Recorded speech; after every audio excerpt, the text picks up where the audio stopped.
First off, let me apologize for my voice. I just got over a cold, so that's why I sound like this. I did say I'd be talking about Super Mario Bros. 2, but there's two games with that title. We're going to be looking at the one that came out in Japan. And, oh boy. With the massive success of Super Mario Bros., a sequel was inevitable. The same team returned from the original game, Miyamoto and Koji Kondo. Miyamoto decided to market the game towards players who had already mastered the original Super Mario Bros. Super Mario Bros. 2 was released in Japan in 1986, 1 year after the original game. It sold well in Japan, over 2 million copies, but it wouldn't receive a North American release until Super Mario Bros. All-Stars, where it was titled Super Mario Bros. The Lost Levels, which featured updated graphics for all the games. Players wouldn't get to play the original version until it was released on the Nintendo Wii Virtual Console in 2007. Then CEO of Nintendo of America, Howard Lincoln, described the game as massively frustrating, and didn't think it would sell very well. So what we got in its place was a different Super Mario Bros. 2, but that's a game for another time. The graphics are virtually unchanged, aside from some minor differences such as the clouds having faces now, which is pretty creepy, and the ground looks more like dirt. The story is the same. Bowser's kidnapped Princess Peach and Mario and Luigi must save her. But this is apparently a parallel universe to the original Mushroom Kingdom, according to the Japanese manual. The only major difference is that instead of having a two-player mode, you now have an option for a Mario game and a Luigi game.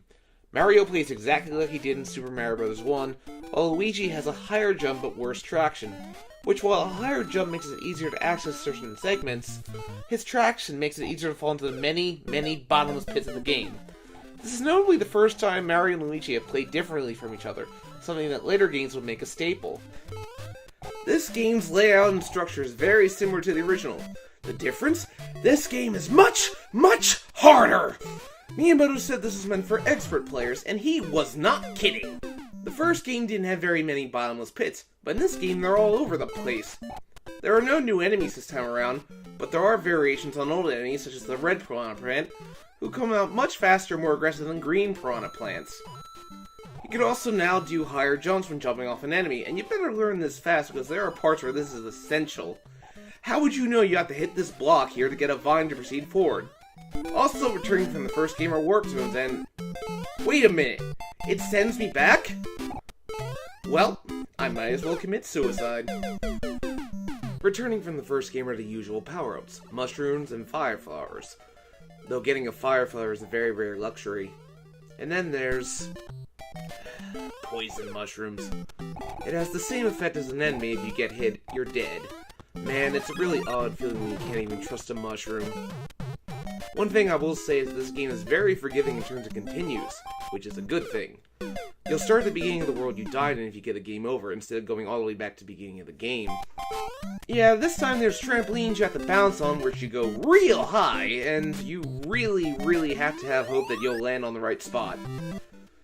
Then there's this, the win segments. You ever play Ninja Gaiden 2 on the NES? Same principle. You have to be waiting for the wind to be blowing at just the right time to be able to make some of these faraway jumps. But oh man. Okay, so what am I supposed to do here? I mean, there's no way to get... Oh, an invisible block. Okay. It's just like Mega Man. Alright, come on. Get up there. Yes, come on. Oh, god damn it. Get up there. Come on, come on. Come on. Where is it? Where's the next block? I can't get up there. Come on. Where is it? What the hell? Just, come on. Alright, back up there. Come on. Whoa! Oh, there it is. I don't know why they didn't appear the first 2 times I jumped there. Ugh, this game is a mess. At the end of each castle, you get to rescue a toad. They tell you, Princess is in another castle. Yeah. So you finally get to World 8 and finally come across the real Bowser and... No! Yes! I beat it! Is that a box? Princess Peach was in a box? What?